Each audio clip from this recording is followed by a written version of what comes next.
Abantu mu biti ebyenjawulo naddala beegattira mu Club Maroon bakungande ku kyalo Mundazzabazzadde Gayaza Manyangwa mu maka g'omugenzi Claire Namaganda okusabira omwoyo gwe Omukama amusonyiwe ebyamusobako.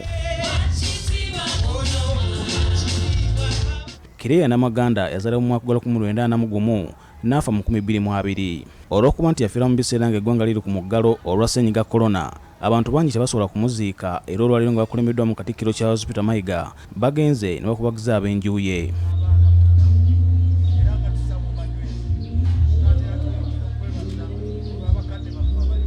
Bw'abadde ayogera Claire Bakungubazi, Katikkiro wa Buganda Charles Peter Mayiga asaba abazadde okuteekateeka abaana baabwe nga bakyaali balamu okutaasa omulembe ogujja obutasaanawo olw'ebyenfuna.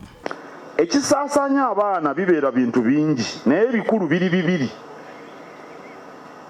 Ekisooka okuyaayaanira eby'obugagga, ekyokubiri okukaayanira obukulu. Bye bisinga ziyinza okuba ensonga nnyingi naye bye bisinga. Mu Buganda twagala abaana bayige okwekolera, kibayamba okujja ebirowoozo ku by'obugagga by'abakadde baabwe. Kamalabyonna ebazza omugenzi olw'okusomesa abaana be n'asaba abantu ba Kabaka okumulabirako. Neebaza maama eyazaala abaana n'abakuza bulungi era naffe ne tufuna omukisa, si kubamanya kyokka naye ne tubeera ddala kumpi nabo, kumpi kufuuka ba Luganda. Douglas oyo gwe mulaba n'akamumanyira emyaka 39. Ab'enju nga bakulembeddwamu Douglas Lubowa beebazza nnyabwe olw'okubakuliza mu mpisa ennungi. Bamumanyi obulungi omugenzi yaguluba naffe.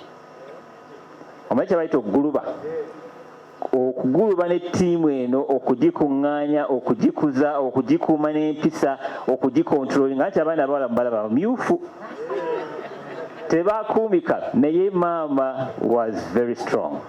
Okungubaga kuno kubaddemu n'okusaba okulemeddwa mu Pastor Peter Kasirivu okuva mu kkanisa ya Gaba Community Church era bawadde abuulira asaba abazadde okusomesa abaana baabwe okusobola okuteekateeka omulembe ogujja. Njagala okubuuza olwaleero, gavumenti ye yakuzaalira omwana oyo, ye yakutuma,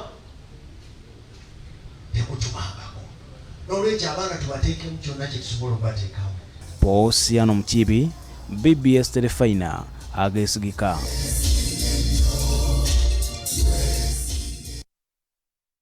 Katugendewo Mokogo Simon Senka yakugamba nti naawe osobola.